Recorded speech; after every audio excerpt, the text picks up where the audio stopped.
हे दोस्तों, मैं चिराग एक और टॉपिक के साथ। तो आज हम कवर कर रहे हैं एनर्जी ऑडिट का पार्ट। अब देखिए, इसमें दो टर्म दे रखी है, एक तो एनर्जी और एक ऑडिट। तो सबसे पहले आपको एनर्जी की मीनिंग पता होनी चाहिए। इसका मतलब होता है आपके वर्क करने की एबिलिटी, काम करने की एबिलिटी। ये मैं नहीं बोल रहा, ये जनरली गवर्नमेंट ऑफ इंडिया की एक एजेंसी है, BEE, bureau of energy efficiency, जिसने जनरली 13 डेजिग्नेटेड कंज्यूमर बता रखे हैं। कहने का मतलब इनको एनर्जी ऑडिट कराना कंपलसरी है। 13 कंपनीज में कौन कौन सी आ गई, मैं आपको कुछ नाम बता देता हूँ। जैसे एल्यूमिनियम कंपनी हो गई, रेलवे हो गई, डिस्कॉम हो गई, स्टील से रिलेटेड हो गई, पल्प एंड पेपर हो गई। इस तरीके से बहुत सारी है। मैंने PDF के एंड में सबसे कवर कर रखा है इनसे रिलेटेड पार्ट। आपको समझ में आ जाएगा कि कौन कौन से कंपनीज के लिए एनर्जी ऑडिट करवाना जरूरी है। टोटल मिला के 13 है, वो आपको दिख जाएगी। ठीक है, अब हम एनर्जी की बात करें तो मैंने क्या बोला, काम करने की आपकी एबिलिटी।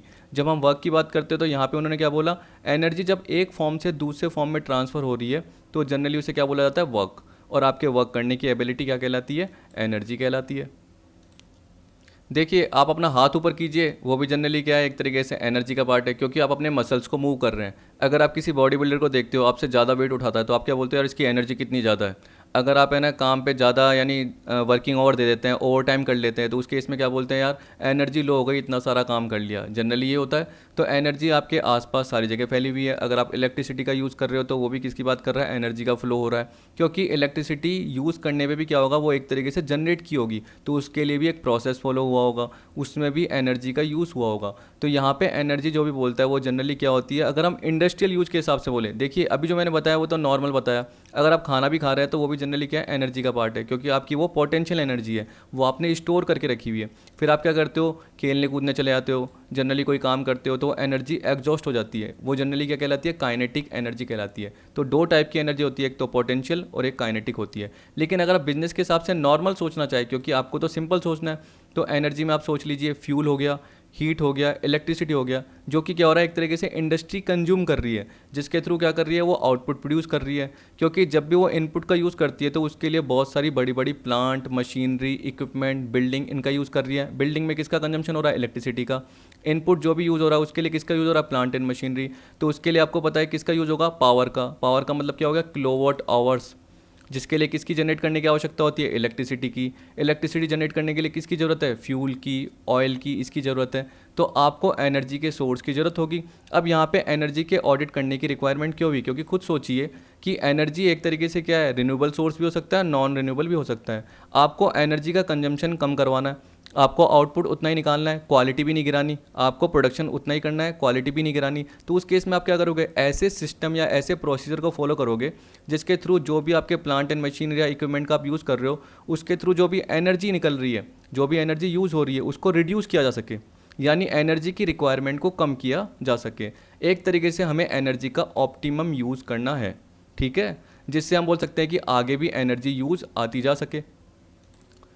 तो इसमें यही बता रहा है कि एनर्जी ऑडिटर जो भी होगा, जो अपॉइंट होता है, वो जनरली क्या देखेगा कि जो भी आउटपुट प्रोड्यूस हुआ है उसमें एनर्जी का कितना यूज़ किया गया है। जिसमें हम क्या बोल सकते हैं कि एनर्जी के कंजर्व करने के लिए, एनर्जी को प्रोटेक्ट करने के लिए, अलग अलग इक्विपमेंट का यूज़ करने के लिए वो रिकमेंडेशन दे सकता है, जिससे क्या होगा, अगली बार जो भी आपकी एनर्जी की कॉस्ट लगेगी वो कम लगेगी। तो ये बोल रहा है कि प्रोडक्ट को प्रोड्यूस करने के लिए जो भी टोटल कॉस्ट होती है उसमें एनर्जी का भी एक मेन पार्ट है, और अगर इसकी कॉस्ट ज़्यादा आ रही है तो उस केस में क्या होगा, आपकी प्रोडक्ट की कॉस्ट भी ज़्यादा होगी। इसके अलावा एनर्जी कभी कभी क्या है, आपका नॉन रिन्यूएबल सोर्स भी हो सकता है, क्या पता, जिसको आपको क्या करना है, ढंग से यूज़ करना है। तो उसमें आपको एनर्जी का जो भी रिक्वायरमेंट का पार्ट है वो रिड्यूस करना पड़ेगा, या एनर्जी कॉस्ट को क्या करना पड़ेगा, कम करना पड़ेगा, बगैर प्रोडक्टिविटी को क्या करे, लूज़ किए। प्रोडक्शन तो आपको उतना ही करना है, आपको क्वालिटी तो वही मेंटेन करके रखनी है, लेकिन आप एनर्जी को ऑप्टिमम यूज़ करना चाहते हो, ये मैंने बता दिया। अब देखिए, इसमें पोटेंशियल एनर्जी होती है और काइनेटिक एनर्जी होती है। अगर आपको वो PDF चाहिए तो वो भी आप मेरे से मांग लेना, मैं इसका स्क्रीनशॉट आपको दे दूंगा। पोटेंशियल में क्या आती है, केमिकल एनर्जी आती है, न्यूक्लियर आती है, मैकेनिकल आती है, ग्रेविटेशनल आती है। अगर आप काइनेटिक की बात करोगे, जो जनरली मूव होती है, तो उसमें एक मोशन स्ट्रेटजी बोल रहा हूँ, मोशन एनर्जी आती है। मोशन एनर्जी क्या होती है, जब कोई भी ऑब्जेक्ट या सब्सटेंस एक जगह से दूसरी जगह मूव होता है, जैसे हवा, तो हवा भी क्या एक एनर्जी है, विंड। हाइड्रो पावर, वो भी क्या एक मोशन एनर्जी है। इसी तरीके से रेडिएंट हो गई। थर्मल एनर्जी, आपको पता है ना, थर्मल पावर प्लांट होते हैं, वो क्या करते हैं, हीट का यूज़ करते हैं। तो वो हीट का यूज़ करके क्या निकालते हैं, क्या बोलते हैं उसको, इलेक्ट्रिसिटी जनरेट करते हैं। क्या करते हैं? इलेक्ट्रिसिटी जनरेट करते हैं। तो आप देख सकते हैं कि अगर आप सिंपल सोचना चाहें तो आप जब इंडस्ट्री की बात करते हैं कि वो इनपुट यूज़ करके आउटपुट प्रोड्यूस कर रहे हैं, तो उसमें क्या कर रहे हैं? वो फ्यूल का यूज़ कर रहे हैं, तो वो भी एक एनर्जी का पार्ट आ गया। हीट का यूज़ कर रहे हैं, इलेक्ट्रिसिटी का यूज़ कर रहे हैं, बस इतना सोच लीजिए, ये नॉर्मल आपका एनर्जी के पार्ट में आ जाएगा। इतना ज़्यादा सोचने की ज़रूरत नहीं है। और अगर आपको एक्स्ट्रा चाहिए जो मैंने आपको टाइप बताया तो उसकी PDF मैं आपको सेंड कर दूँगा। तो यहाँ पे बोल रहा है कि सबसे पहले एनर्जी मैनेजमेंट क्या होता है। तो यहाँ पे बोल रहा है कि एनर्जी मैनेजमेंट का फंडामेंटल गोल क्या होता है कि ऐसे गुड्स को प्रोड्यूस करना या सर्विस प्रोवाइड करना जो कि लीस्ट कॉस्ट के साथ हो और एनवायरमेंटल को जो इफेक्ट कर रही हो वो भी लीस्ट करे। ठीक है, एक तरीके से रिसोर्सेज का डिग्रेडेशन नहीं करना ये बोल रहा है, ढंग से यूज़ करना है, तो उस केस में एनर्जी ऑडिट सही रहेगी। तो यहाँ पे एनर्जी मैनेजमेंट सबसे पहले बोल दिया, फिर आपका एनर्जी ऑडिट का पार्ट आएगा। अब देखिए यहाँ पे क्या बोल दिया इसमें डेफिनेशन में, the strategy of adjusting and optimizing energy using system and procedures so as to reduce energy requirement per unit of output while holding constant or reducing total cost of producing the output from these systems। अब आपको typical लग रहा है लेकिन है सबसे simple. अब देखिए इसमें क्या बोल रहा है, सबसे पहली लाइन में क्या बोला कि ऐसी स्ट्रेटेजी जिसमें एनर्जी को एडजस्ट किया जाएगा या ऑप्टिमाइज किया जाएगा। क्यों? क्योंकि उसके लिए आप ऐसे सिस्टम और प्रोसीजर को यूज़ कर रहे हो जिससे जो भी एनर्जी यूज़ हो रही है उसकी रिक्वायरमेंट कम की जा सके। जो भी आउटपुट निकल के आ रहा है उसमें जो एनर्जी ज़्यादा यूज़ हो रही है उसको क्या किया जाए? कम किया जाए। जैसे देखिए किलोवाट आवर्स यूज़ होता है, आपको पता है कि पावर के लिए, तो जो ज़्यादा यूज़ हो रहा है उसको कम किया जाए। अगर मैं इलेक्ट्रिसिटी की बात कर रहा हूँ, ठीक है, इलेक्ट्रिसिटी कैसे जनरेट होती है वो आपको पता ही है, नहीं पता तो आपको मैं बता देता हूँ एक हल्का सा, पर पहले एक बार ये पढ़ा लेता हूँ। ये बोल रहा है वाइल होल्डिंग कांस्टेंट और reducing total cost of producing the output from this system. तो जो भी आप सिस्टम मतलब जो भी आप plant and machinery equipment use कर रहे हो, तो उसके केस में जो भी आप एनर्जी का यूज़ कर रहे हो, आपको पता है कि उसमें एनर्जी यूज़ होगी, तो कभी कभी आप एनर्जी को कंजर्व करने के इक्विपमेंट का भी उनके साथ यूज़ कर लेते हो। मैं उनकी आपको फोटो भी दिखा दूंगा कि कौन कौन सी है, क्योंकि मेरे पास उसकी भी PDF पड़ी हुई है, पर मैंने इसमें कवर नहीं करी क्योंकि ज़्यादा काम की नहीं है। ठीक है, तो ये बोल रहा है कि आप उनका यूज़ करोगे जिससे एनर्जी को ऑप्टिमाइज़ किया जा सके, एनर्जी की रिक्वायरमेंट को कम किया जा सके, जिससे एनर्जी की कॉस्ट कम आएगी, या आपकी जो भी कॉस्ट आ रही है आउटपुट को प्रोड्यूस करने की, या तो वो कांस्टेंट रहेगी या वो रिड्यूस हो जाएगी। रिड्यूस हो जाएगी तो अच्छी बात है। ठीक है, तो अब ऑब्जेक्टिव क्या है इसका एनर्जी मैनेजमेंट का, कि अचीव करना, to achieve and maintain optimum energy procurement and utilisation throughout the organisation and to minimise energy cost oblique waste without affecting production and quality. आ गया ना, बिना किसी प्रोडक्शन और क्वालिटी को गिराए आपको क्या करना है? वेस्ट को कम करना है, या आपको अपनी जो भी एनर्जी की कॉस्ट है उसको मिनिमम करके रखना है। फिर दूसरा क्या बोल दिया? To minimize environmental effects. ये जनरली किसका हो गया? एक तरीके से मैनेजमेंट, एनर्जी मैनेजमेंट का ऑब्जेक्टिव हो गया। अब देखिए मैंने बोला कि इलेक्ट्रिसिटी कैसे जनरेट होती है। जब भी आप क्या करते हो, शुरू में फ्यूल या ऑयल का यूज़ करते हो, तो वो क्या होता है? बर्न होता है। बर्न के थ्रू क्या होता है? हीट निकल के आती है। हीट से क्या होता है? जो वाटर होता है ना, क्योंकि आपने किसका यूज़ करा? फ्यूल या ऑयल का यूज़ करा हीट करने के लिए, तो उससे क्या होता है कि वाटर बॉयल हो जाता है। ये बोल रहा है वाटर बॉयल होता है तो उससे क्या निकलती है? स्टीम, भाप निकलती है। और वो कहाँ जाती है? यूज़ कहाँ पे आती है? टरबाइन। वो टरबाइन को घुमाती है, पवन चक्कियाँ बोलते हैं जनरली हम, तो उनका मोशन होता है। जैसे ही वो घूमते हैं तो इलेक्ट्रिसिटी जनरेटर होते हैं। इलेक्ट्रिसिटी जनरेटर क्या करेंगे? इलेक्ट्रिसिटी को जनरेट करेंगे। अब वो जो इलेक्ट्रिसिटी जनरेट होगी वो कौन यूज़ करेंगे? हम डोमेस्टिक यूज़ करेंगे, कमर्शियल यूज़ करेंगे। तो आपने जो लाइट जलाई घर पे, उसके थ्रू क्या निकलेगी? हीट निकलेगी। तो आप देख सकते हो कि आपने किसका यूज़ करा? हीट का यूज़ करा, आपने एनर्जी का यूज़ करा, आपने फ्यूल का यूज़ करा, तो आपने कुछ ना कुछ एनर्जी का यूज़ करा। अब ये बोल रहा है कि जो ये पर्टिकुलर जितने भी प्रोसेस हो रहे हैं, जितने भी प्लांट एंड इक्विपमेंट यूज़ कर रहे हो, उसमें क्या पता ऐसे और साथ में इक्विपमेंट का यूज़ करें जिससे एनर्जी की कॉस्ट कम लगे या एनर्जी की रिक्वायरमेंट कम हो, एक तरीके से एनर्जी ज़्यादा यूज़ ना हो। क्या पता इस तरीके से प्रोसेस का यूज़ करें जिसमें वेस्टेज कम हो सके, तो वही जनरली एनर्जी मैनेजमेंट का पार्ट कहलाता है। ठीक है, अब यहाँ पे देखिए ज़रूरी नहीं कि आपको इलेक्ट्रिसिटी जनरेट करने वाली कंपनी हो। मैंने क्या बताया कि आप एल्यूमिनियम बनाने वाली कंपनी हो, तो आप इनपुट के लिए जो भी मशीनरी इक्विपमेंट यूज़ कर रहे हो, तो उसमें आप एनर्जी ऑडिट क्यों करवा रहे हो? जिससे एक तरीके से आपका जो भी बिल आएगा इलेक्ट्रिसिटी का वो कम आएगा, सीधी सी बात है। इसके अलावा जो भी वेस्टेज है वो आपका कम होगा। एनर्जी से रिलेटेड जो भी यूज़ होगा, जो भी रिक्वायरमेंट होगी वो कम यूज़ होगी, जिसके थ्रू क्या होगा? आपका प्रोडक्शन तो उतना ही निकलेगा जैसे पहले निकलता था, लेकिन आपका फ़ायदा क्या होगा कि आपकी कॉस्ट कम आएगी। ठीक है, ये बोल सकता हूँ आपका प्रॉफिट अच्छा होगा, ये भी पार्ट हो सकता है। तो इस तरीके से आपको बेनिफिट मिल सकता है। अब देखिए यहाँ बोल रहा है energy audit is the key to a systematic approach for decision making in the area of energy management. It attempt to balance the total energy input with its use and serves to identify all the energy streams in a facility. It quantifies energy uses according to its discrete functions. अब यहाँ पे इसका मतलब क्या है? वैसे तो ये ज़्यादा इंपॉर्टेंट नहीं है, ये लाइन इंपॉर्टेंट है, फिर भी आपको बता देता हूँ। देखिए पहली लाइन में तो क्या बोल रखा है कि एनर्जी मैनेजमेंट के एरिया में डिसीजन मेकिंग के लिए एक सिस्टमेटिक अप्रोच है। सबसे अच्छी बात, क्योंकि आपको पता है कि आपको क्या करना है, वेस्टेज को कम करना है और जो भी आपकी प्रोडक्शन है उसको बना के रखना है, क्वालिटी को बना के रखना है और जो एनर्जी की रिक्वायरमेंट है उसको एक तरीके से कम लेके आना है, एनर्जी की कॉस्ट को कम करना है। तो यहाँ पे ये बोल रहा है आगे, it attempts to balance the total energy input with its use and serves to identify all the energy streams in a facility. तो यहाँ पे ये तो बोल दिया कि जो भी टोटल एनर्जी इनपुट आपने लगाया है उसका यूज़ एक तरीके से क्या करना है, बैलेंस रखना है, तो उसका ज़्यादा यूज़ नहीं करना। ठीक है, और ये बोल रहा है कि फैसिलिटी मतलब क्या हो गया, जो भी प्रोडक्शन की एक्टिविटीज़ हो गई, जो भी प्लांट एंड इक्विपमेंट यूज़ कर रहे हो, जो भी पर्टिकुलर प्रोसेस है उसमें जो भी एनर्जी के लिए इक्विपमेंट का यूज़ किया जा रहा है, ठीक है, एनर्जी के स्ट्रीम्स का यूज़ किया जा रहा है, एनर्जी की जो भी फैसिलिटी का यूज़ कर रहा है उसको आइडेंटिफाई करना। हर पर्टिकुलर अलग अलग प्रोसेस या एक्टिविटी के लिए कितनी एनर्जी कंज्यूम हुई है, हर प्रोडक्शन के लिए, हर प्रोसेस के लिए कितनी एनर्जी कंज्यूम हुई है, एनर्जी ऑडिट से ये भी पता चल जाता है। यही बोल रहा है, देखिए, it quantifies energy uses according to its discrete function. इसका मतलब अगर आपके एक डिपार्टमेंट में आप 5 फंक्शन कर रहे हो तो हर फंक्शन में आपको इतना पता चल जाएगा कि कितनी एनर्जी का यूज़ हुआ है।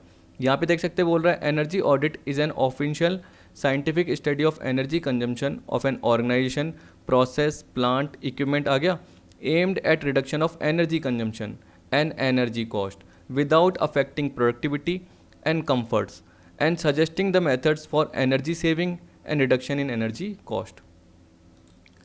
देखिए अब सिंपल है, ये क्या बोल रहा है, यही बोलना चाहता है कि ऑर्गेनाइजेशन, प्रोसेस, प्लांट या इक्विपमेंट में जो भी एनर्जी कंजम्पशन हो रहा है उसकी एक साइंटिफिक स्टडी है कि पर्टिकुलर प्रोसेस में कितना एनर्जी कंज्यूम हुआ, जिसके थ्रू ये पता चल जाएगा कि यार एनर्जी अगर ज़्यादा कंज्यूम हो रही है तो उसको रिडक्शन करने के लिए हमें किन किन इक्विपमेंट का यूज़ करना है, कैसे एनर्जी सेविंग के रिसोर्सेज का यूज़ करना है, एनर्जी कॉस्ट को कैसे रिड्यूस करना है, एनर्जी को कैसे सेव करना है, तो उसके लिए क्या मेथड्स होंगे। ठीक है, तो वो सारा का सारा पार्ट आपको पता चल जाएगा, इसमें यही बोल रखा है और क्या है। तो आप देख सकते हैं, मैं आपको एक एग्जांपल के थ्रू बता देता हूँ। सबसे पहले मैं आपको है ना कुछ टूल्स दिखा देता हूँ।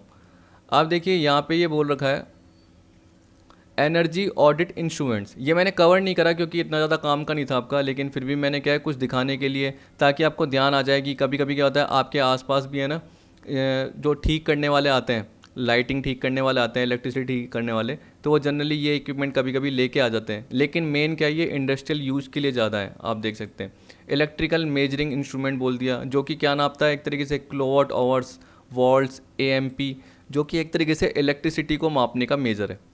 ठीक है, इलेक्ट्रिसिटी यूनिट्स को मेजर करने का एक तरीका है। तो आप देख सकते हैं कि जनरली ये मशीन दे रखी है, ये मशीन दे रखी है इस टाइप से। इसी तरीके से ये नीचे एक मशीन दे रखी है जो कि क्या बोल रहा है, कंब्यूशन एनालाइजर, ये बोल रहा है।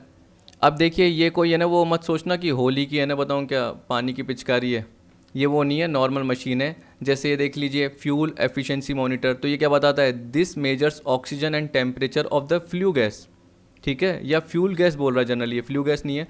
Calorific values of common fuels are fed into the micro processor which calculates the computation efficiency. अब जो भी दे रखा है, पर इसमें जनरली क्या बोल रखा है कि पहले से ही वार्निंग मिल जाती है कि फ्यूल का क्या वेस्ट हो रहा है। तो हम इतना कोई है ना साइंस के पर्सन नहीं है, हम तो क्या अकाउंट्स या फाइनेंस से रिलेटेड है, तो हमको इतना नॉलेज नहीं है, लेकिन हमें ये पता होना चाहिए कि इसका यूज़ क्या है एक तरीके से, कि ये फ्यूल वेस्ट है ना उसके पहले से वार्निंग दे देता है कि आप जब भी इनपुट का यूज़ कर रहे हो और पर्टिकुलर जिस भी प्लांट एंड मशीनरी इक्विपमेंट में लगा रहे हो, तो आप मान के चलो कि एक प्लांट एंड मशीनरी इक्विपमेंट इतना बड़ा है, उसमें आपने क्या करा कि इस इक्विपमेंट को लगा के देखा उस प्लांट एंड मशीनरी में, तो उसने क्या बता दिया, पहले से ही वार्निंग दे दी कि फ्यूल का कितना वेस्ट कर रहे हो आपको इस मशीन ने। तो एक तरीके से क्या होता है, ये ऑडिट करने के इंस्ट्रूमेंट है। हम बोल सकते हैं कि ये पता चल जाएगा कि कितना फ्यूल का वेस्टेज हो रहा है, कितना फ्यूल यूज़ हो रहा है। अब देखिए कितनी सारी मशीन है, कॉन्टैक्ट थर्मोमीटर, ये आपने देखा होगा, ये कोई वो नहीं है टेम्परेचर नापने की, कोविड-19 की, कोरोना की नहीं है, पर एक तरीके से सेम वही मशीन है। ये जनरली क्या करती है, हीट का टेम्परेचर मापती है, जनरली हीट को रीड करती है। तो इस तरीके से बहुत सारी मशीनें आपको दिख जाएगी, देख सकते हैं। ये वाटर फ्लो मीटर, इसी तरीके से ये एक और था मैंने देखा था, लीक डिटेक्टर, तो कुछ लीक हो रहा है जनरली वो बता देगा। इस तरीके से अलग अलग मशीनें आपकी आती है। तो ये ऑडिट के इंस्ट्रूमेंट होते हैं। हम बोल सकते हैं एक जो भी एनर्जी ऑडिटर होता है वो जनरली इनका यूज़ कर लेता है। अब आप बोलोगे एनर्जी ऑडिटर कौन होता है, देखिए बीई क्या करता है, एग्ज़ाम लेता है, उसके बेसिस पे एनर्जी ऑडिटर अपॉइंट करता है। अगर आप गूगल पे सर्च करोगे तो कोई क्या बोलेगा, इसमें 3 साल का आपको एक्सपीरियंस होना चाहिए पर्टिकुलर इसी फील्ड में। फिर जनरली क्या आप एप्लीकेशन करते हो तो आपका एग्ज़ाम होता है, सारे मतलब इंडिया में जनरली क्या होता है एग्ज़ाम होता है, उसके बेसिस पे आपको क्या कर दिया जाता है, अपॉइंट कर दिया जाता है। तो इतना ज़्यादा आपका एग्जाम में नहीं आएगा। मेन जो आएगा वो क्या बोलेगा कि 13 इनसे रिलेटेड क्या होती है, इंडस्ट्रीज होती है जिसे डेजिग्नेटेड कंज्यूमर बोला जाता है, जिन्होंने क्या बोला कि बीई ने क्या बोला कि उनके लिए एनर्जी ऑडिट क्या है, मैंडेटरी है, ज़रूरी है। ठीक है, याद रखना, जो कि मैंने पीडीएफ के बिल्कुल एंड में कवर कर रखा है। अब देखिए यहाँ पे क्या बोल रहा है, industrial energy audit is an effective tool in defining and pursuing comprehensive energy management programme. ये आ गया। अब देखिए यहाँ पे बोल रहा है एनर्जी कंजर्वेशन एक्ट 2001 आया, उसके हिसाब से एनर्जी ऑडिट को डिफाइन किया गया। बोल रहा था verification, monitoring and analysis of use of energy. तो बोल रहा है कि जो भी आप बिजनेस में क्या कर रहे हो, एनर्जी के रिसोर्सेज को यूज़ कर रहे हो, फ्यूल, हीट, इलेक्ट्रिसिटी जो भी यूज़ कर रहे हो, थर्मल इलेक्ट्रिसिटी हो गया, मोशन इलेक्ट्रिसिटी हो गया, जो भी यूज़ कर रहे हो, हाइड्रो पावर का यूज़ कर रहे हो, तो बोल रहा है उसका वेरिफिकेशन करना, उसको चेक करना, उसको एनालिसिस करना, including submission of technical report containing recommendation for improving energy efficiency. अब देखिए इसमें क्या बोल दिया, इसमें साथ में टेक्निकल रिपोर्ट भी एनर्जी ऑडिटर सबमिट कर रहा है। जब भी वो एनर्जी ऑडिट करेगा तो वो क्या करेगा, वेरीफाई करेगा, मॉनिटर करेगा, एनालिसिस करेगा एनर्जी का कि एनर्जी कैसे यूज़ की गई है, कैसे एक तरीके से कितना ज़्यादा यूज़ किया है, कितना कम किया है, वो तो देखेगा। और साथ में अपनी टेक्निकल रिपोर्ट भी देगा जो कि ये रिकमेंड करेगी किस तरीके से आप एनर्जी एफिशिएंसी से रिलेटेड इक्विपमेंट का यूज़ करना चाहिए, किस तरीके से एनर्जी कॉस्ट आपको कम करनी चाहिए, रिड्यूस करनी चाहिए। तो बोल रहा है with cost benefit analysis and an action plan to reduce energy consumption, और एक एक्शन प्लान बताएगा सामने वाली कंपनीज़ को कि किस तरीके से आपको अपनी एनर्जी कंजम्पशन को रिड्यूस करना है। अब आपका आ गया नीड फॉर एनर्जी ऑडिट। चलिए, नीड से पहले मैं क्या करता हूँ, आपको एक एग्जांपल और बता देता हूँ, क्योंकि मुझे इच्छा हो रही है पर्टिकुलर ये बताने की।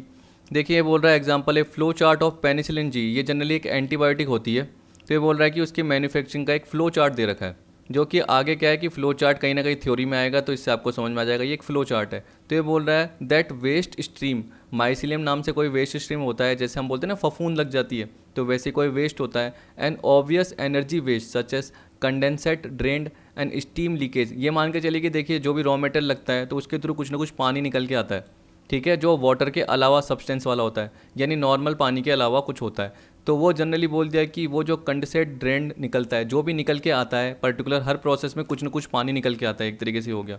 और इस तरीके से बोल दिया जो भाप की लीकेज होती है, स्टीम की लीकेज होती है, वो फ्लो चार्ट में आइडेंटिफाई किया गया है। अब ऑडिटर क्या करेगा, अलग अलग इश्यूज़ पे फोकस करेगा कि इनपुट रिसोर्सेज का कैसे कंजम्पशन हुआ, एनर्जी एफिशिएंसी पोटेंशियल क्या है कि किस तरीके से एनर्जी एफिशिएंसी यूज़ किया जा सकता है, और कहाँ पे जो भी वेस्टेज हो रहा है उसको कम किया जा सकता है, impact of process step on entire process, और intensity of waste generation energy consumption. In the above process the unit operation such as germinator, pre fermenter, fermenter and extraction are the major conservation potential area identified. इसका मतलब क्या है कि जब आप अलग अलग इक्विपमेंट का यूज़ कर रहे हो, तो देखिए सबसे पहले क्या करते हो, जो भी है ना, ये बोल रहा है कि पेनिसिलिन जी बनाने के लिए रॉ मटेरियल और पर्टिकुलर कुछ सीड होते हैं, उनको यहाँ पे जमा कर दिया जाता है।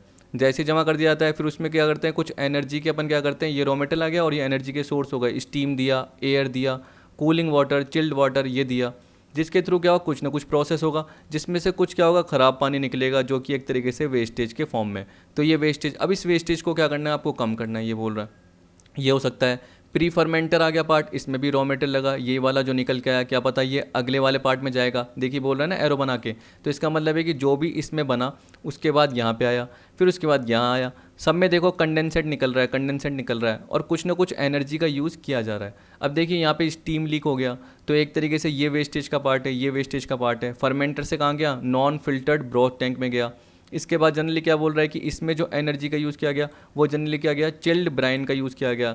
ये भी जनरली क्या है, एक तरीके ठंडी करने के लिए होती है कि पर्टिकुलर हीट है ना, उसको हीट बहुत ज़्यादा एग्जॉस्ट कर लेती है किसी भी पर्टिकुलर चीज़ को जो भी बन रही है, तो उसको सही करने के लिए क्या किया जाता है, कुछ ना कुछ टेक्निकल चीज़ों का यूज़ किया जाता है। तो उसमें से एक ये भी है जिसके थ्रू हम बोल सकते हैं कि ठंडा रखा जाता है, ठीक है, फ्रीज रखा जाता है पार्ट को, तो जिससे वो ख़राब ना हो। फिर देखिए आपको पता है कि एंटीबायोटिक क्या होता है, एंटीबायोटिक जब भी अपन खोलते हैं ना, उसको यूज़ करते हैं, जैसे बच्चों के होते हैं, तो हम क्या बोलते हैं कि उनको 5 दिन 10 दिन में यूज़ कर लेना चाहिए, क्योंकि जनरली वो ख़राब हो जाते हैं।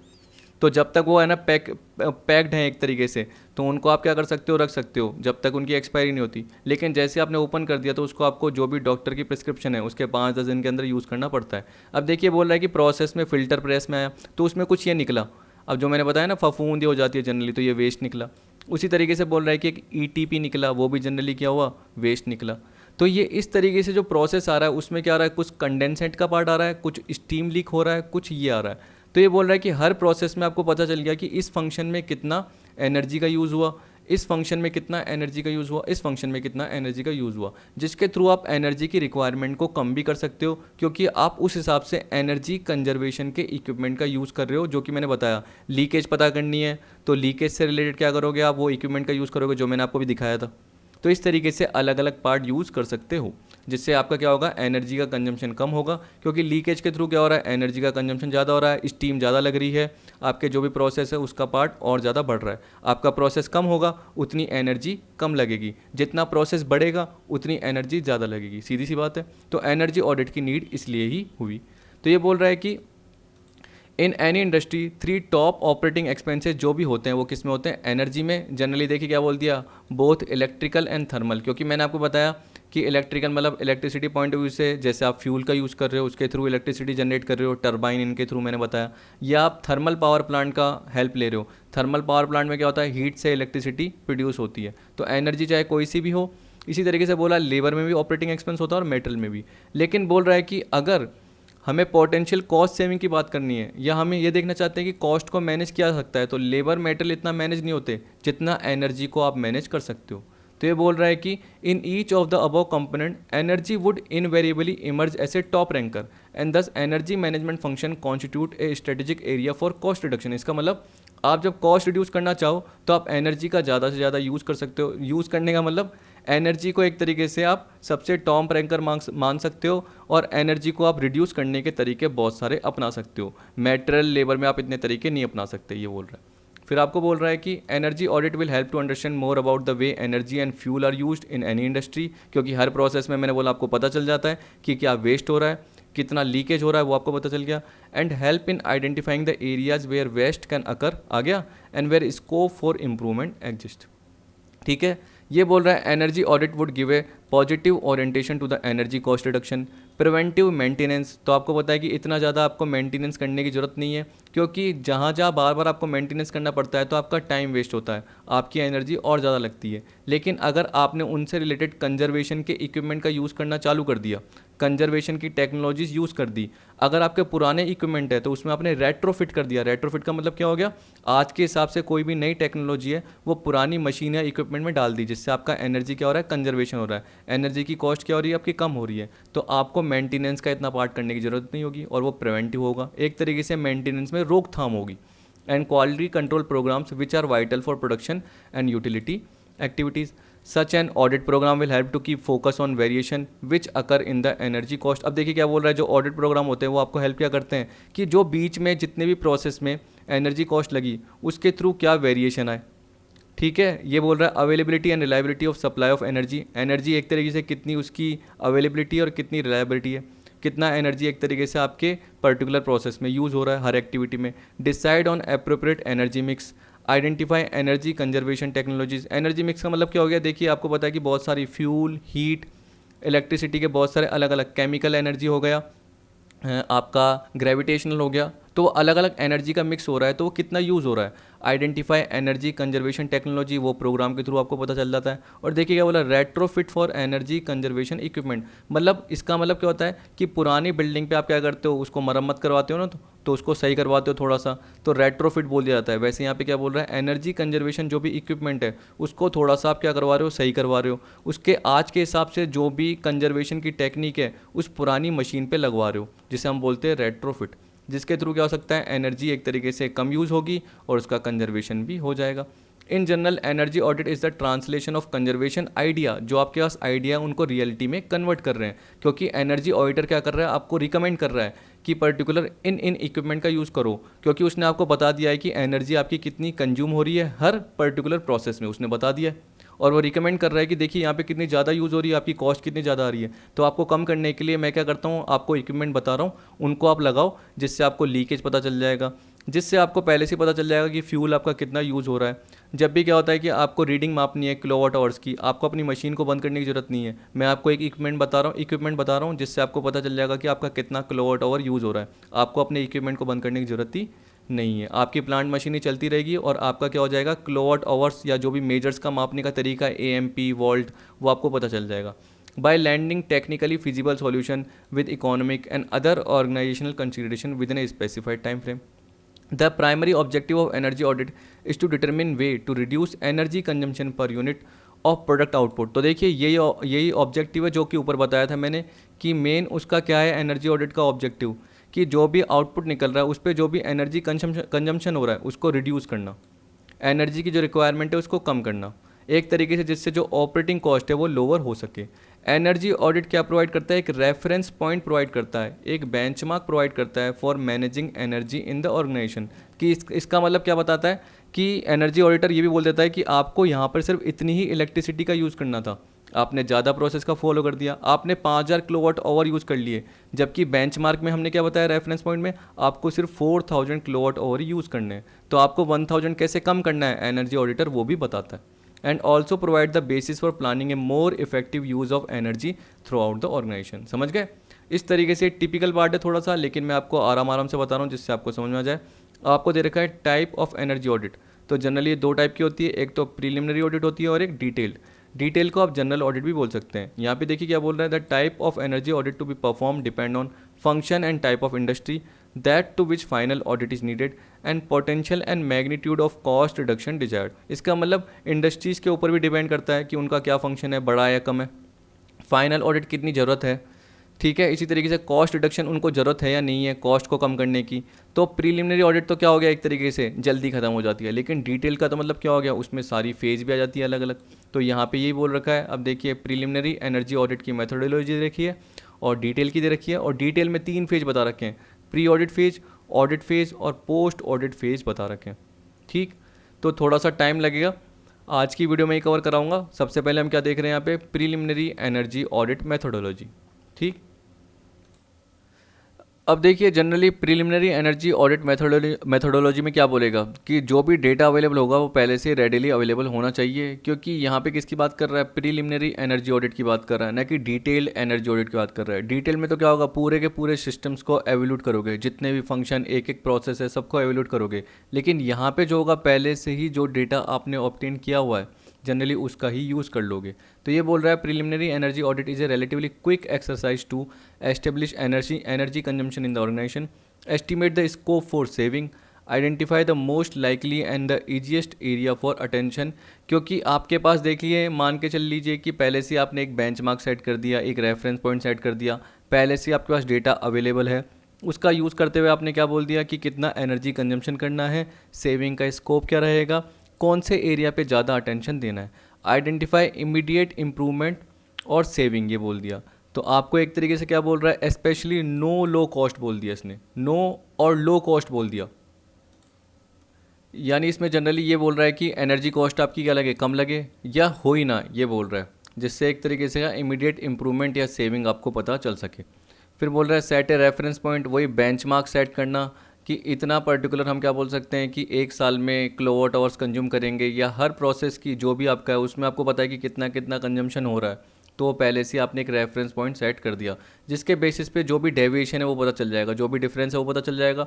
और एनर्जी ऑडिटर क्या है, उस कंपनी को बता देगा या रिकमेंड कर देगा कि आपको किस टाइप के इक्विपमेंट का यूज़ करना है, जिससे जो भी आपका एनर्जी का कंजम्पशन ज़्यादा हो रहा है उसको एक तरीके से कम तक लाया जा सके, या एनर्जी जो कॉस्ट ज़्यादा लग रही है उसको रिड्यूस किया जा सके। Identify area for more detail study और measurement, preliminary energy audit uses existing और इजीली ऑब्टेन डेटा। ये बोल दिया मैंने आपको, सबसे पहले लाइन यही बताई थी कि इसमें पहले से रेडिली अवेलेबल डेटा का यूज़ किया जाता है, एग्जिस्टिंग डेटा का यूज़ किया जाता है। जबकि डिटेल में क्या बोल रखा है, एक comprehensive audit provides a detailed energy project implementation plan for a facility since it evaluates all major energy using systems. तो इसका मतलब क्या है कि जितने भी आपके एनर्जी यूजिंग सिस्टम्स है, जितने भी plant and machinery, equipment, building, process, organisation के सारे जो भी सिस्टम जहाँ पे एनर्जी का यूज़ हो रहा है सबको ये इवेल्यूएट करता है। ये नहीं कि सिर्फ प्रीलिमिनरी की तरह कुछ ही पर्टिकुलर पार्ट को देख लिया, क्योंकि आपका फंक्शन इतना बड़ा नहीं है, यानी बिजनेस के फंक्शन इतने ज़्यादा नहीं है, आपको कॉस्ट का रिडक्शन का पार्ट ज़्यादा देखना ही नहीं है, आपकी कोई ऑडिट प्लानिंग इतनी ज़्यादा मॉडिफाइड नहीं है। लेकिन जहाँ पे इसका उल्टा हो रहा है, जहाँ पे ऑडिट प्लानिंग आपकी मॉडिफाइड है, कॉस्ट के रिडक्शन के पार्ट को देखना है, फंक्शन बहुत सारे हैं, डिपार्टमेंट अलग अलग है, जहाँ पे अलग अलग मशीनरीज इक्विपमेंट का यूज़ होता है, तो उस केस में आप डिटेल्ड एनर्जी ऑडिट मेथडोलॉजी की तरफ जाओगे।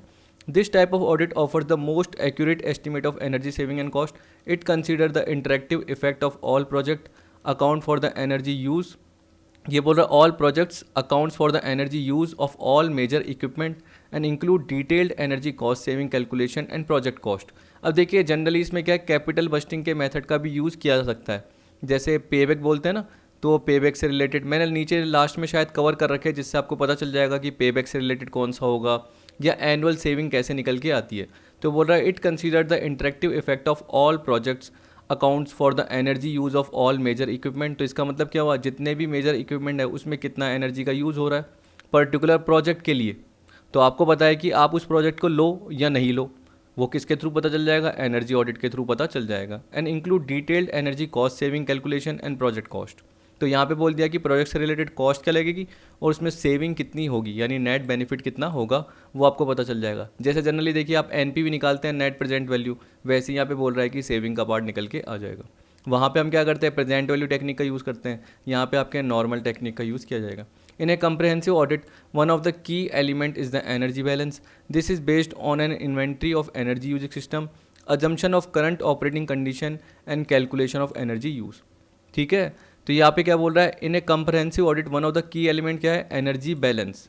ये किस पे बेस है, inventory of energy using system. इसका मतलब आपका एनर्जी का बैलेंस कुछ ना कुछ तो बचना चाहिए, अगर नहीं बचता तो इसका मतलब क्या है, नेगेटिव यूज़ हो रहा है और ढंग से क्या है, ऑडिट को अप्लाई नहीं किया गया। Assumption of current operating condition and calculation of energy use, ये सारा देखना पड़ेगा, जिससे आपके पास जो एनर्जी यूज़ का बैलेंस बचा रहे। कहने का मतलब जो भी एनर्जी की रिक्वायरमेंट थी उससे आपने कम यूज़ किया, जिसके थ्रू आपकी एनर्जी की सेविंग हुई है। This estimated use is then compare to utility bill charges. तो यहाँ पे बोला detailed energy auditing is carried out in 3 phases, phase 1, phase 2, phase 3। सबसे पहले दे रखा है आपको प्री ऑडिट, फिर सेकंड दे रखा है ऑडिट और थर्ड दे रखा है आपको पोस्ट ऑडिट फेज़। देखिए जनरली स्टेप वाइज मैंने कवर कर रखे हैं, इसमें आपका कवर हो जाएगा। फिर नीचे अलग से और दे रखा है कि प्री में क्या है, पोस्ट में क्या है। पोस्ट में नहीं, जनरली प्री में क्या है और ऑडिट में क्या है, लेकिन पोस्ट में आपको देखने को ज़्यादा नहीं मिलेगा, ठीक है। लेकिन इस प्रोसेस में आपको दिख जाएगा एक एक करके 10 स्टेप्स दे रखे हैं, इसमें आपको पता चल जाएगा। तो सबसे पहला स्टेप क्या दे रखा है, अब देखिए जनरली इसमें क्या बोल रखा है, प्लान ऑफ एक्शन, या बोल रखा है पर्पस ऑब्लिक रिजल्ट्स। यहाँ फेज़ 1 दे रखा है, स्टेप 1, स्टेप 2, तो आप देख सकते हैं ये फेज़ 1 से रिलेटेड ही है। फिर स्टेप 3 आएगा तो फेज़ 2 आ जाएगा, ऐसा है जनरली। तो देखिए यहाँ बोल रहा है प्री ऑडिट फेज़। अब इसमें प्लान ऑफ एक्शन में क्या बोल रखा है, प्लान एंड ऑर्गेनाइज करेगा, वॉक थ्रू ऑडिट करेगा, यानी एक तरीके से ऑर्गेनाइजेशन को जाके चेक करेगा कि उसमें क्या प्लांट एक्टिविटी चल रही है, क्या प्रोसेस चल रही है, उससे थोड़ा फैमिलराइज होगा एक तरीके से। करंट लेवल ऑपरेशन क्या चल रहे हैं उसका ऑब्जर्वेशन करेगा, ये सारा पार्ट इसमें दे रखा है, ठीक है, कि क्या टाइम फ्रेम पर्टिकुलर लग जाता है एक पर्टिकुलर ऑपरेशन को, तो वो जनरली वो चेक कर लेगा। प्लानिंग का पार्ट क्या है, यहाँ पे हम बोल सकते हैं कि देखिए आपको पता है कि आप एनर्जी ऑडिटर हो, अगर आप सबसे पहले प्री ऑडिट फेज जाओगे तो आप क्या करोगे, प्लान एंड ऑर्गेनाइज करोगे, वॉक थ्रू ऑडिट का पार्ट करोगे, एक इनफॉर्मल इंटरव्यू करोगे किसके साथ, एनर्जी मैनेजर के साथ, उस कंपनी में जो एनर्जी मैनेजर अपॉइंट हुआ है, प्रोडक्शन या प्लांट मैनेजर अपॉइंट हुआ है, कि किस तरीके से आपका प्रोसेस चलता है वो तो मुझे बताइए, तब जाके ही तो आगे मैं अगले फेज़ में उस हिसाब से तय कर पाऊंगा। इसके अलावा क्या करता है वो, क्वेश्चनर भी तय कर लेता है हर डिपार्टमेंट से रिलेटेड क्या पूछने हैं, और हम बोल सकते हैं कि इनफॉर्मल जितने भी स्टाफ है उनके साथ इनफॉर्मल कम्युनिकेशन भी कर लेता है, जिससे एक तरीके से नॉलेज हो जाए कि किस तरीके से वर्क ऑपरेट होता है। तो यहाँ पे पर्पस बता दिया, रिसोर्स प्लानिंग, एस्टेब्लिश या ऑर्गेनाइजिंग एनर्जी ऑडिट टीम, एक तो वो करेगा प्लान ऑर्गेनाइज के साथ, एक वो एनर्जी ऑडिट टीम क्रिएट कर लेगा, जिससे उसका काम है आसान हो जाएगा, उसके ऊपर इतना बर्डन नहीं रहेगा। Organise instruments and time frame, macro data collection suitable to type of industry. तो इसका मतलब क्या है, इंडस्ट्री के टाइप के बेसिस पे जो भी पर्टिकुलर डेटा है वो कलेक्ट कर लेगा बाहर की इंडस्ट्री के अकॉर्डिंग, जो कि एक तरीके से कंपनी में अप्लाई हो सकता है। क्योंकि आपको पता है कि अगर हम एल्यूमिनियम इंडस्ट्री की बात कर रहे हैं, अगर हम पल्प एंड पेपर इंडस्ट्री की बात कर रहे हैं, अगर हम रेलवे की बात कर रहे हैं, रेलवे तो छोड़ो चलो, अगर मैं एल्यूमिनियम की बात कर रहा हूँ तो दूसरी कंपनीज भी एल्यूमिनियम प्रोड्यूस कर रही होगी, वहाँ भी इलेक्ट्रिसिटी का यूज़ हो रहा होगा, तो जनरली वो पहले से एक तरीके से डेटा कलेक्ट कर लेगा। फैमिलराइजेशन ऑफ प्रोसेस और प्लांट एक्टिविटीज़ आ गया ना, first hand observation and assessment of current level operation and practices, ये आ गया। अब देखिए यहाँ पे क्या बोल रखा है, conduct of brief meeting oblique awareness programme with all divisional heads and person concern 2-3 hours, 2-3 घंटे की एक तरीके से ब्रीफ मीटिंग रखेगा, जिसमें ये बोल रहा है कि awareness programme with all divisional heads and person concern, जिससे क्या होगा, कोऑपरेशन बिल्ड होगा। जब भी उसको क्वेश्चनर पूछने होंगे तो सामने वाला आसानी से क्या करेगा, उनको जवाब दे देगा। ओरिएंटेशन अवेयरनेस क्रिएशन, एक तरीके से ओरिएंटेशन मतलब क्या होता है, नॉर्मली मेल मिलाप वार्तालाप होता है, ऐसे बोलते हैं, बातचीत होगी, ठीक। वैसे ओरिएंटेशन का तो मतलब हम क्या बोलते हैं कि कंपनी में कोई भी नया एम्प्लॉय आता है तो वो जनरली क्या करता है, बिजनेस के जो भी अपने ऑर्गेनाइजेशन उसके एनवायरनमेंट के बारे में देखता है, उसके एनवायरनमेंट ऑर्गेनाइजेशन की जो भी पॉलिसीज़ हैं उनको थोड़ा देखता है, और जितने भी सबऑर्डिनेट्स हैं या साथ में काम करने वाले हैं उनके साथ घुलता मिलता है। जनरली वो ओरिएंटेशन का पार्ट आ गया। तो वैसे ऑडिटर भी क्या कर रहा है, यही कर रहा है। स्टेप 3 में क्या बोल दिया, फेज़ 2 ऑडिट फेज़। अब देखिए क्या था, सबसे पहले प्री, फिर ऑडिट है, फिर पोस्ट ऑडिट फेज़ है। तो यहाँ पे बोल रहा है primary data gathering, process flow diagram and energy utility diagram. अभी मैंने आपको एक फ्लो चार्ट बताया था जिसमें जनरली आपको पता था कि क्या क्या प्रोसेस का फॉलो किया जा रहा है, जनरली आपने यहाँ देखा था, ठीक है। तो ये germinator, pre fermenter, fermenter, non filtered broad tank, filter press, extraction, उसके बाद ये एंटीबायोटिक निकल के आई थी। जनरली आपने ये देखा था। इसमें ज़्यादा आपको टिपिकल देखने की ज़रूरत नहीं है, तो बस नॉर्मल सोचना है कि किस तरीके से प्रोसेस का फ्लो हो रहा है, तो वो उसको पता होना चाहिए। तो यहाँ पे देखिए क्या बोल रहा है, historic data analysis, baseline data collection. इसका मतलब क्या हुआ कि पिछली बार में क्या पर्टिकुलर प्रोसेस का फॉलो किया गया था। इसी तरीके से बोल रहा है प्रिपेयर प्रोसेस फ्लो चार्ट्स, जो बताया मैंने, all service utility system diagram, example single line power distribution diagram, water, compress air and steam distribution. तो आपने यहाँ पे देखा था जनरली इस प्रोसेस में कि steam, air, cooling water, chilled water कैसे यूज़ किया गया है। तो हर प्रोसेस में पता चल रहा है, तो एक तरीके से वो फ्लो चार्ट बना के पता कर रहा है।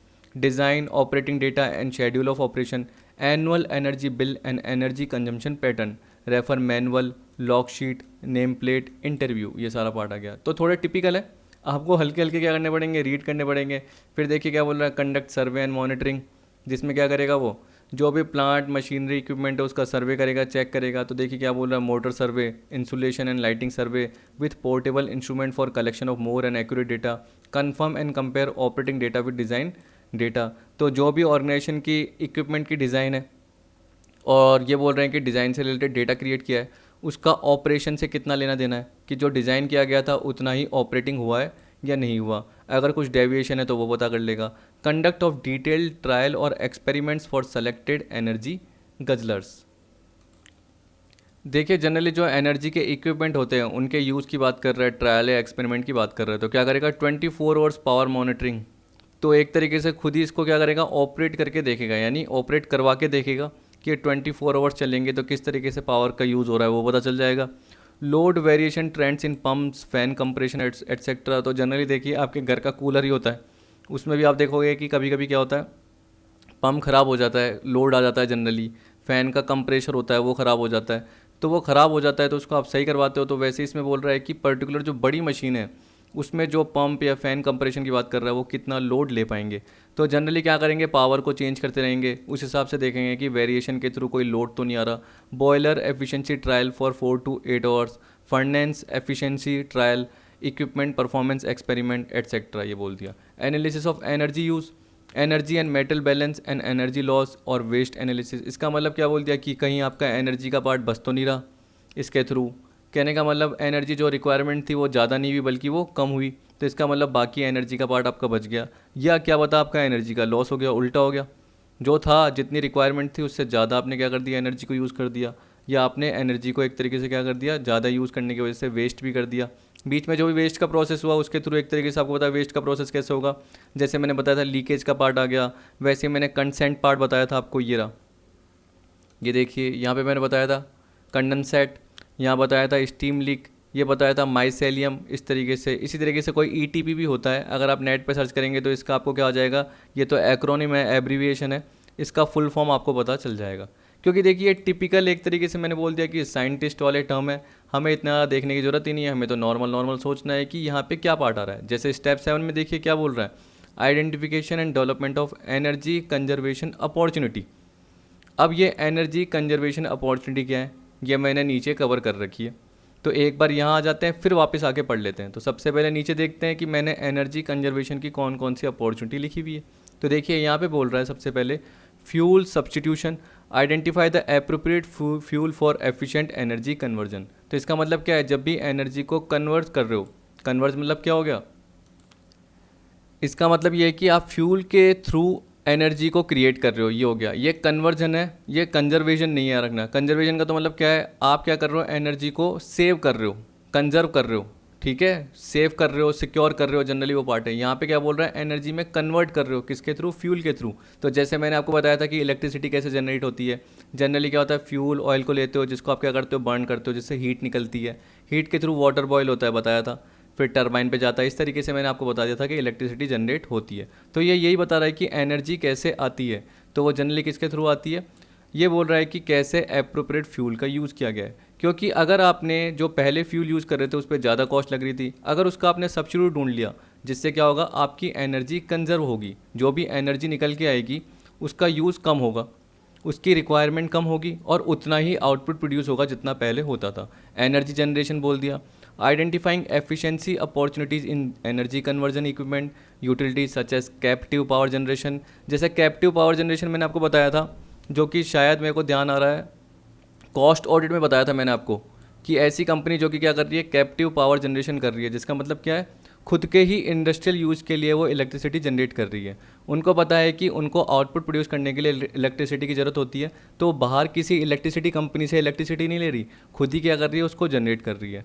तो खुद ही क्या कर रही है, इलेक्ट्रिसिटी से रिलेटेड प्लांट लगा रही है, प्लांट एंड मशीनरी सेटअप कर रही है, और खुद ही इलेक्ट्रिसिटी जनरेट करके अपने इनपुट को प्रोड्यूस करने के लिए काम में ले रही है। ये आ गया steam generation in boiler, thermic fluid heating आ गया, optimal loading of DG set. DG क्या होता है, diesel generator set, diesel generator set. Generally देखो आप शादी में जैसे नहीं होती कि डीजल लगे होते हैं, डीजल से रिलेटेड जनरेटर लगे होते हैं, जैसे जनरेटर लगे होते हैं नॉर्मल, तो वैसे ही बोल दिया कि अगर किसी बिजनेस में, इंडस्ट्री में जो डीजल जनरेटर सेट लगे हुए हैं वो ऑप्टिमल लोडिंग ले पा रहे हैं, minimum excess air combustion with boiler thermic fluid heating, optimizing existing efficiencies, efficient energy conversion equipment, biomass gasifier, cogeneration, high efficiency DG sets. देखिए ये जनरली आपको क्या है, नॉर्मल पढ़ने हैं। अब इसका मतलब क्या है कि एनर्जी जनरेट करने के लिए आप ये सारे इक्विपमेंट यूज़ करिए, जिससे क्या होगा, आपकी कॉस्ट कम लगेगी, सीधी सी बात है, और एनर्जी भी जो होगी ना कंज्यूम, वो ज़्यादा नहीं होगी, एनर्जी की रिक्वायरमेंट भी इतनी नहीं रहेगी,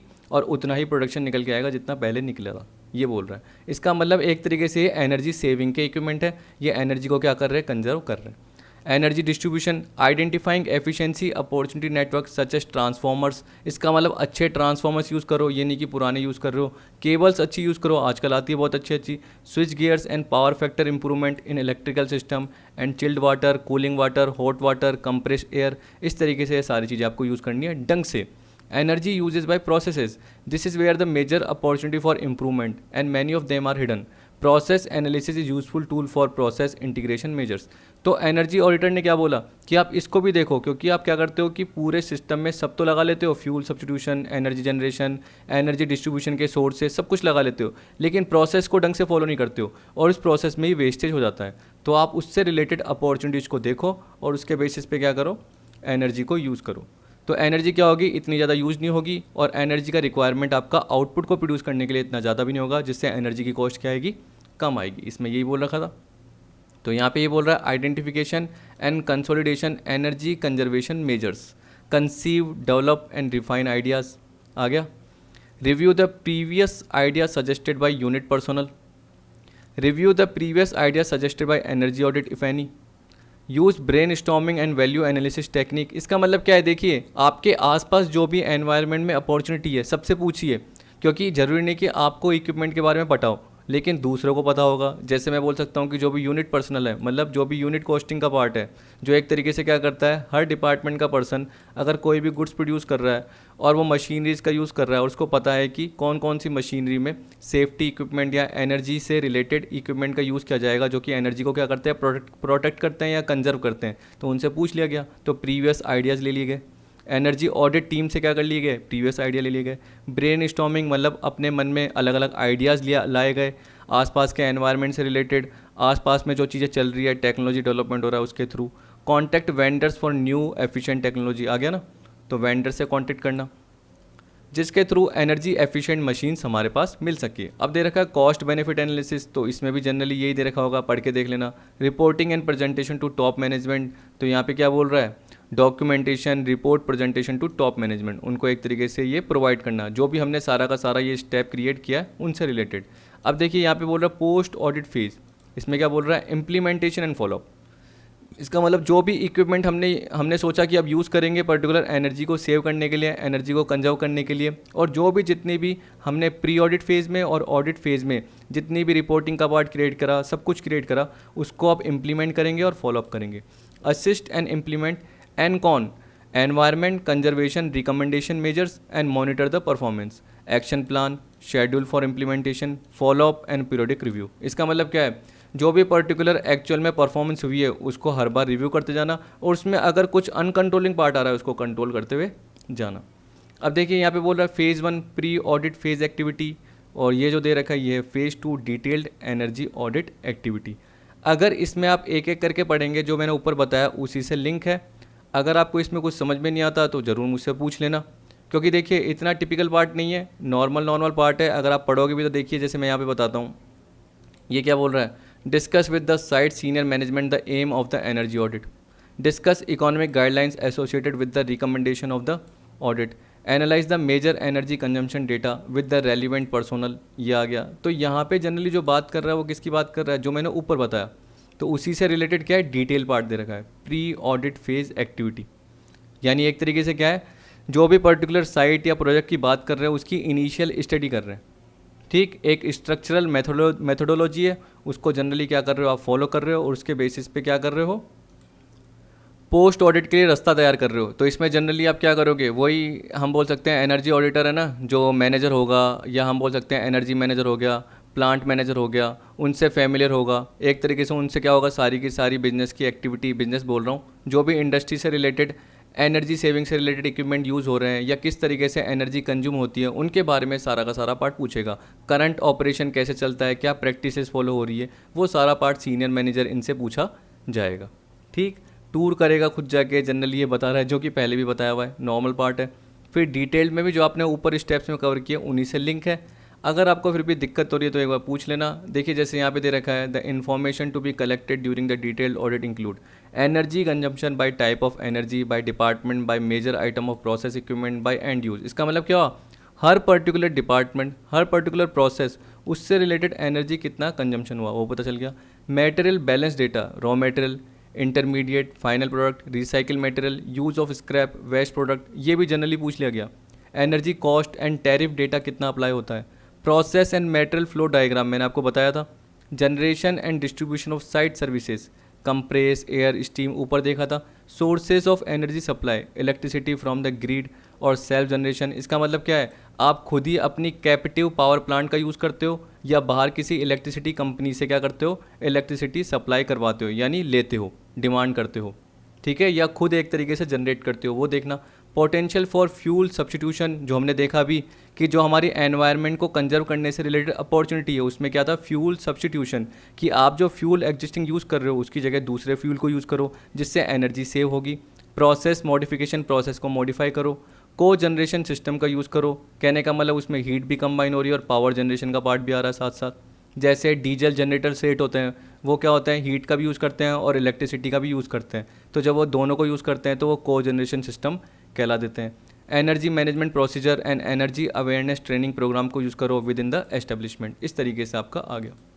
ठीक, अब ये सारे जो पार्ट है वो जनरली क्या बता रहा है, the audit team should collect the following baseline data. तो ये ऑडिट टीम क्या करेगी, डेटा कलेक्ट करेगी। Technology, processes used and equipment detail, capacity कितने यूटिलाइज हुई। देखिए आपको पता है कि जब भी एक बिजनेस होगा, इंडस्ट्री की बात करेंगे, जैसे मैंने आपको बताया पल्प एंड पेपर, तो वो क्या टेक्नोलॉजी यूज़ कर रही है पल्प एंड पेपर को जनरेट करने के लिए, क्या प्रोसेस यूज़ कर रही है, उसमें क्या इक्विपमेंट का यूज़ कर रही है, उसने कितनी कैपेसिटी यूटिलाइज़ की गई है, उसने क्या इनपुट मेटेरियल का यूज़ करा, वाटर कंजम्पशन कितना हुआ, फ्यूल कंजम्पशन कितना हुआ, इलेक्ट्रिकल एनर्जी कंजम्पशन कितना हुआ। तो ये सारा एक तरीके से क्या एनर्जी का कंजम्पशन ही है। स्टीम कंजम्पशन कितना हुआ, कंप्रेस एयर, कूलिंग वाटर कितना यूज़ हुआ, quantity and type of waste generated, बीच में कितना वेस्ट जनरेट हुआ, कितना रिजेक्शन का पार्ट रहा, कितनी एफिशिएंसी जनरेट की गई है, कितना यील्ड हुआ, यानी कितना आउटपुट प्रोड्यूस हुआ है। ये आइडेंटिफिकेशन मैंने आपको बता ही दिया। तो इस तरीके से मैंने क्या डिटेल में कुछ पार्ट कवर किए हैं। ये मत सोचना कि ज़्यादा है, ज़्यादा नहीं है। अगर आप एक बार पढ़ोगे, दूसरी बार देखोगे तो आपको थोड़ा थोड़ा समझ में आ जाएगा। देखिए अगर आपको क्या करना है, सिर्फ नॉर्मल पार्ट देखना है तो प्री और जो ऑडिट फेस और पोस्ट से रिलेटेड ऊपर के जो स्टेप है वो कवर कर लीजिए, वही काफ़ी है। अगर आपको एक्स्ट्रा देखने तो ये देख लेना।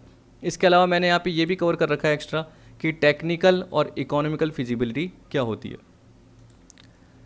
देखिए, जैसे मैंने अभी आपको क्या बोला कि अगर मेरी कोई क्या होगी, कोई कंपनी होगी जो कि मैंने बताया कि जो मैंने अभी आपको बताया था, ब्यूरो ऑफ एनर्जी एफिशिएंसी, जो गवर्नमेंट ऑफ इंडिया की एजेंसी है, उसके अकॉर्डिंग जो उसने 13 डेजिग्नेटेड कंज्यूमर बना रखे हैं कि जनरली इनको एनर्जी ऑडिट करवाना कंपलसरी है, उसके अंदर अगर मैं आती हूँ और मैं देखूंगी कि मेरी टेक्निकल फिजिबिलिटी कितनी है, क्योंकि मैं एक कंपनी हूँ, मुझे पता है कि मुझे एनर्जी ऑडिट करवाना है, तो उससे रिलेटेड मैं देखूंगा कि मेरे पास टेक्निकल जो भी इक्विपमेंट है वो कितने पड़े रहेंगे, मेरे पास स्किल्ड लेबर कितना है, वो मेरे पास इन्वेस्टमेंट का पार्ट कितना होगा, तो उससे रिलेटेड मेरे को अपनी कॉस्ट देखनी है और उसके बाद मुझे अपनी सेविंग का पार्ट भी कवर करना है। तो उसमें मुझे टेक्निकल पार्ट भी देखना है और इकोनॉमिकल पार्ट भी देखना है। टेक्निकल में जनरली क्या बोल रखा है, technology availability, space, skilled man power, reliability, service etcetera, ये देखना पड़ेगा। Impact of energy efficiency measures on safety, quality, production और प्रोसेस। क्या पता अगर मैंने एनर्जी इक्विपमेंट का यूज़ करा तो मेरी कॉस्ट ज़्यादा लग गई हो, क्योंकि मेरा बिजनेस इतना बड़ा नहीं हो, ठीक है, क्योंकि उनकी कॉस्ट बहुत ज़्यादा हो, जबकि मेरा बिज़नेस तो क्या है, कम ही है और आउटपुट कम प्रोड्यूस करता हूँ। तो ऐसा भी हो सकता है। तो मुझे अपनी टेक्निकल फिजिबिलिटी के पार्ट को कवर करना पड़ेगा और साथ में इकोनॉमिकल वायबिलिटी, मतलब अपने इन्वेस्टमेंट के पार्ट को भी कंसिडर करना पड़ेगा। The maintenance requirement and spare availability. फिर आपको बोल रहा है कि इकोनॉमिक वायबिलिटी में कुछ की पैरामीटर होते हैं जो कि मैनेजमेंट एक तरीके से क्या करता है, डिसीजन मेकिंग में हेल्प करता है मैनेजमेंट को वो। The economic analysis can be conducted by using A variety of method, जो कि जनरली अपने कैपिटल बजटिंग में पड़े हुए हैं। Payback method, internal rate of return, net present value method, ये आ गया। For low investment short duration measures, इसका मतलब क्या है, अगर मेरी कंपनी कम इन्वेस्टमेंट कर रही है शॉर्ट ड्यूरेशन के लिए, तो उस केस में क्या बोल रहा है, पेबैक मेथड भी चल जाएगा, वो सफिशिएंट होगा। क्योंकि उसमें क्या होता है कि आपका जो भी इन्वेस्टमेंट है वो कितने साल में जल्दी रिकवर हो रहा है, जनरली उसकी बात कर रहा है। कहने का मतलब जितना आपने इनिशियल इन्वेस्टमेंट किया उसके थ्रू कैश फ्लो कितना जनरेट हो रहा है। तो यहाँ पे कुछ आपको एग्जांपल के फॉर्म में एक सैम्पल वर्कशीट दे रखी है, जिसमें बता रखा है name of energy efficiency measure, investment दे रखा है, एनुअल ऑपरेटिंग कॉस्ट दे रखी है, एनुअल सेविंग दे रखी है। यहाँ पे आपको इक्विपमेंट बता रखा है, सिविल वर्क, इंस्ट्रूमेंटेशन, ऑक्सिलरीज। ये क्या है, देखिए इसमें जनरली क्या हो गया कि जो इन्वेस्टमेंट से रिलेटेड पार्ट देख रहे हैं, तो क्यों देख रहे हैं, क्योंकि प्रोजेक्ट को एक्सेप्ट करना है या नहीं करना, तो उसके लिए इक्विपमेंट की ज़रूरत होगी, सिविल वर्क लगेगा, इंस्ट्रूमेंटेशन और चाहिए होंगे, इसके अलावा ऑक्सिलरीज जनरली क्या होते हैं, इक्विपमेंट से रिलेटेड ही सहायता करने वाले और भी इक्विपमेंट हो गए, या सिविल वर्क से रिलेटेड और भी इक्विपमेंट हो गए जो एक तरीके से क्या कर रहे हैं, इनसे सहायता दे रहे हैं हमें। अब देखिए इसमें एनुअल ऑपरेटिंग कॉस्ट क्या हो गई कि क्या कॉस्ट ऑफ कैपिटल लगेगी, क्या मेंटेनेंस का पार्ट रहेगा, क्योंकि हमें पता है कि हमें इक्विपमेंट को हैंडल भी करवाना पड़ेगा, मैन पावर कितना लगेगा, एनर्जी कितनी लगेगी, डेप्रिसिएशन, तो ये हमारी एनुअल कॉस्ट का पार्ट है। और ये एनुअल सेविंग का पार्ट आ जाएगा, क्यों, क्योंकि हम एनर्जी एफिशिएंट इक्विपमेंट का यूज़ कर रहे हैं, तो thermal energy, electrical energy, raw material, waste disposal, इनसे हमारी क्या हो जाएगी, सेविंग हो जाएगी। क्योंकि हम जैसे ही एनर्जी एफिशिएंट इक्विपमेंट का यूज़ करोगे तो कुछ ना कुछ हमारी क्या होगी, वेस्ट से रिलेटेड सेविंग होगी, रॉ मटेरियल में कुछ ना कुछ सेविंग होगी, ज़्यादा यूज़ नहीं होगा, इलेक्ट्रिकल एनर्जी, थर्मल एनर्जी जो भी यूज़ होगा वो कम यूज़ होगा। तो यहाँ पे क्या बोल रहा है, नेट सेविंग पर ईयर जो निकलेगी वो कैसे निकलेगी, एनुअल सेविंग, उसमें से एनुअल ऑपरेटिंग कॉस्ट लेस कर दी। पेबैक पीरियड के हिसाब से कैसे निकलेगा, इन्वेस्टमेंट अपॉन नेट सेविंग, अगर मंथ में पता करना है तो इंटू 12 कर दो, तो वो क्या निकल के आ जाएगा, मंथ में निकल के आ जाएगा। इन्वेस्टमेंट अपॉन नेट सेविंग करोगे तो वो जनरली क्या निकलेगा, आपका टाइम्स में निकल के आएगा, लेकिन जैसे इंटू 12 करोगे तो मैं बोल सकता हूँ, नहीं टाइम्स में नहीं, ईयर्स में निकल के आएगा। जैसे मान के चलिए इन्वेस्टमेंट कितने का करा, 1 करोड़ का, और नेट सेविंग कितनी हो रही है, 20 लाख की, तो 1 करोड़ अपॉन 20 लाख करोगे तो क्या बोलोगे कि 5 ईयर्स एक तरीके से पेबैक पीरियड का टाइम है, 5 ईयर्स, उसमें जैसे इंटू 12 करोगे तो कितने आ जाएंगे, 60 मंथ, क्या आ जाएंगे, 60 मंथ। तो इसका मतलब क्या है कि नेट सेविंग आपकी कितनी है, 20 लाख, जो कि इन्वेस्टमेंट को 5 साल में कवर कर रही है, ठीक, इसका मतलब 60 मंथ में कवर कर रही है। तो ये नॉर्मल प्रोसीजर है जो आपको दे रखे हैं, ये तो मैंने एक्स्ट्रा कवर कर रखे थे इसलिए। इसी तरीके से बोल रहा है कि classification of energy conservation measure, तो बोल रहा है कि जब भी आप एनर्जी कंजर्वेशन का पार्ट देख रहे हो उसमें बहुत सारी अपॉर्चुनिटीज़ कवर कर रहे हो कि फ्यूल सब्स्टिट्यूशन क्या रहेगा, एनर्जी कैसे सब्स्टिट्यूशन का पार्ट रहेगा, या एनर्जी के लिए कौन कौन से रिसोर्सेज का यूज़ करोगे वो जनरली आपने कवर कर दिया, कौन से इक्विपमेंट कवर करोगे वो देखा। तो उनसे रिलेटेड बोल रहा है कि इनको 3 तरीके से क्लासीफाई किया सकता है, based on energy audit and analysis of the plant, a number of potential energy saving projects may be identified. These may be classified into 3 categories: low cost high return, medium cost medium return, high cost high return। ठीक है, अब ये बोल रहा है कि normally जो priority रहती है वो किसकी रहती है, लो कॉस्ट हाई रिटर्न की। Other project have to be analyse, engineered and budgeted for implementation in a phased manner. इसका मतलब क्या है, आपकी कंपनी की इंडस्ट्री की, आपकी कंपनी या इंडस्ट्री में जहाँ पे भी हो आप, उनकी रिक्वायरमेंट के अकॉर्डिंग आप एनालिसिस करोगे, या हम बोल सकते हैं कि एनर्जी ऑडिटर एनालिसिस करेगा और सारे इफेक्ट को देखते हुए क्या करेगा, वो एक्सपेक्ट को कवर करने के बाद सोचेगा कि यार ये वाला प्रोडक्ट लेना चाहिए या ये वाला लेना चाहिए। ये वाला तो लेंगे ही नहीं, इसमें हाई कॉस्ट हाई रिटर्न का पार्ट आ रहा है, तो जनरली हम किसको कवर करेंगे, या तो फर्स्ट वाले को या सेकंड वाले को, क्योंकि लो कॉस्ट आ रही है हाई रिटर्न, या second medium cost medium return. Third वालों को एक्सेप्ट करेंगे क्यों, बहुत टिपिकल है, क्योंकि देखिए हाई कॉस्ट हाई रिटर्न का पार्ट, मेरे हिसाब से थर्ड वाला भी एक्सेप्ट हो सकता है, लेकिन जनरली उसमें रिस्क का पार्ट ज़्यादा रह सकता है। Project relating to energy cascading and process changes almost always involve high cost coupled with high return and may require careful scrutiny before funds can be committed। ये बोल रहा है कि जिसमें, देखिए जिसमें बोल रहा है कि जो भी काइनेटिक एनर्जी होती है वो लार्जर स्केल से क्या जाती है, शॉर्टर स्केल की तरफ जाती है, उसे एनर्जी कास्केडिंग बोला जाता है। अगर वो शॉर्टर स्केल की तरफ जाएंगे तो बहुत सारे पार्ट बन जाएंगे, तो कॉस्ट तो ज़्यादा लगेगी ही लगेगी, क्योंकि आपका पूरा जो एनर्जी का पार्ट है एक ही प्रोसेस में नहीं हो रहा, वो छोटे छोटे अलग अलग प्रोसेस में जा रहा है, तो उस केस में क्या होगा, बहुत ज़्यादा एनर्जी का पार्ट लगेगा। And process changes almost always involve high cost couple with high return. तो जनरली ये बोल रहा है कि बड़े बड़े प्रोजेक्ट हो गए जिसमें छोटे छोटे प्रोसेस पर्टिकुलर आप देख रहे हो, और लार्जर स्केल की जो भी काइनेटिक एनर्जी है वो शॉर्टर स्केल पे अप्लाई हो रही है, यानी लार्जर से वो शॉर्टर की तरफ बढ़ रही है। And may require careful scrutiny before funds can be committed. These projects are generally complex and may require long lead times before they can be implemented. तो बोल रहा है कि इनको इम्प्लीमेंट होने से पहले जनरली हमें क्या है, पूरा पर्टिकुलर सोचना पड़ता है, इसकी रिस्क के पार्ट को देखना पड़ता है, इसकी इकोनॉमिकल और टेक्निकल फिजिबिलिटी क्या है वो सारा पार्ट कवर करना पड़ता है, कितना इन्वेस्टमेंट लगेगा वो सारा पार्ट देखना पड़ता है। यहाँ पे प्रायोरिटी में क्या बोल रहा है, good, may be, held, no बोल रखा है। तो देखिए इकोनॉमिक फिजिबिलिटी में क्या बोल रखा है, गुड कब होगी, जब वेल डिफाइंड एंड अट्रैक्टिव होगी, साथ में एग्जिस्टिंग टेक्नोलॉजी एडिक्वेट होगी और कोई रिस्क नहीं रहेगी। नो रिस्क, हाईली फिजिबल, इसका मतलब आप जल्दी आराम से अटेन कर सकते हो, तो उस केस में आप क्या बोलोगे, गुड। मे बी कहने का मतलब प्रायोरिटीज़ की बात कर रहा है, प्रायोरिटीज़ का मतलब क्या बोल सकते हो कि उस प्रोजेक्ट से जनरली आपकी क्या होगी, नेट सेविंग ज़्यादा होगी, कॉस्ट का पार्ट कम लगेगा, रिस्क का पार्ट कम है, सीधी सी बात। मे बी में क्या बोल रहा है, well defined and only marginally acceptable, economical feasibility की बात कर रहा है।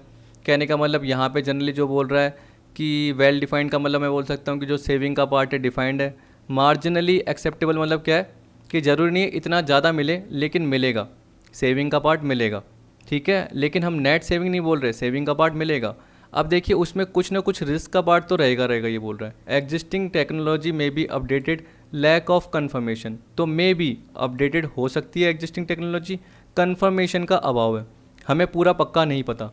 माइनर ऑपरेटिंग रिस्क हो सकती है, मे बी फिजिबल, तो ये आपकी रिस्क के ऊपर है, लेना हो तो लो, तो मे बी बोल रहा है। Held, poorly defined and marginally unacceptable, तो इसका मतलब क्या है कि अगर हम इकोनॉमिकल फिजिबिलिटी देखेंगे उसके बेसिस पे क्या बोलेंगे, जो भी कॉस्ट का पार्ट है क्या पता वो ज़्यादा लग जाए, तो रिस्क एक तरीके से क्या लग रहा है, हो भी सकता है नहीं भी हो सकता, बहुत ज़्यादा पार्ट है तो डाउटफुल हो रहा है। एग्जिस्टिंग जो टेक्नोलॉजी है वो इनएडिक्वेट है, तो हेल्ड मतलब हमने अपनी प्रायोरिटी को रोक के रख लिया, तो सबसे बढ़िया कौन सी है, ये वाली है, गुड या मे बी, तो तब हम प्रोजेक्ट एक्सेप्ट कर लेंगे, जब सी और डी का पार्ट आएगा तो एक्सेप्ट नहीं करेंगे।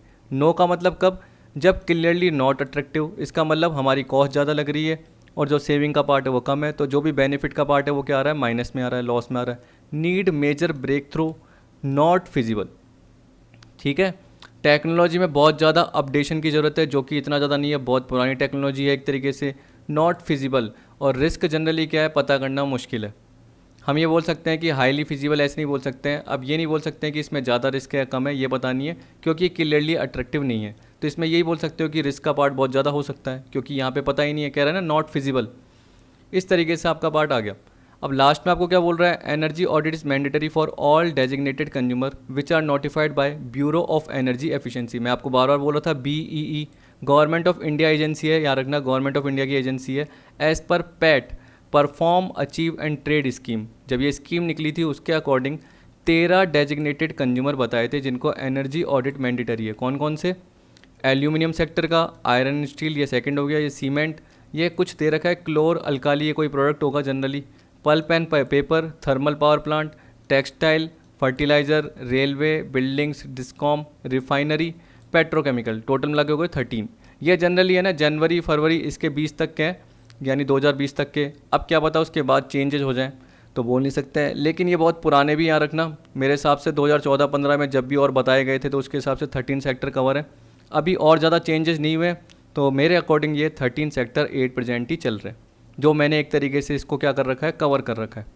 अब अगर ये चेंज हो जाते हैं आगे तो अलग बात है, वैसे इतने ज़्यादा चेंज नहीं होंगे। कह रहा है are notified under designated consumers, selection of plants as designated consumer is based on the energy consumption. तो बोल रहा है कि जो डेजिग्नेटेड कंज्यूमर है वो जो भी प्लांट्स इक्विपमेंट का सिलेक्शन करेंगे वो किसके बेसिस पे करेंगे, एनर्जी कंजम्पशन के बेसिस पे करेंगे, कि हमें किस टाइप के प्लांट एंड इक्विपमेंट का यूज़ करना है। अब देखिए स्टेप्स तो मैंने आपको पहले भी बता दिए थे, लेकिन ये अलग से मुझे दिखे स्टेप। नॉर्मल पार्ट है, अगर आपने ऊपर के सारे पार्ट पढ़े हैं तो एक बार ये पढ़ के देख लेना, ये तो मैं आपको एक्स्ट्रा कवर करके दे रहा हूँ आपकी अंडरस्टैंडिंग के लिए, ठीक है। ये सारा पार्ट पढ़ के देखना। लास्ट में जो आती है याद रखना, एक एनर्जी ऑडिट रिपोर्ट आती है, जो कि मैंने आपको पोस्ट ऑडिट फेज़ बताया था। तो जैसे ही ऑडिट हो गई उसके बाद ऑडिट रिपोर्ट तैयार होती है, जिसमें जनरली क्या होता है, वो रिकमेंड भी करता है कि किस तरीके से एनर्जी सेविंग इक्विपमेंट का यूज़ करना है, ठीक है। कितना इन्वेस्टमेंट का पार्ट रहेगा, कितना पेबैक रहेगा, वो सारा पार्ट इसमें ये बता देता है। देखिए अगर आपको पता नहीं चल रहा तो यहाँ पे देख सकते हैं टेक्निकल स्कोप बता देगा। This point include facilities, service and included areas and level of depth in the analysis and detail require. इसका मतलब हमने पहले से ही देख लिया कि क्या इकोनॉमिक फिजिबिलिटी है, क्या टेक्नोलॉजिकल वायबिलिटी या फिजिबिलिटी है, उसके बेसिस पे कितना इन्वेस्टमेंट की ज़रूरत है, क्या रिस्क रहेगी, क्या कॉस्ट रहेगी, वो पहले से जरा सा हमने डिसाइड कर दिया।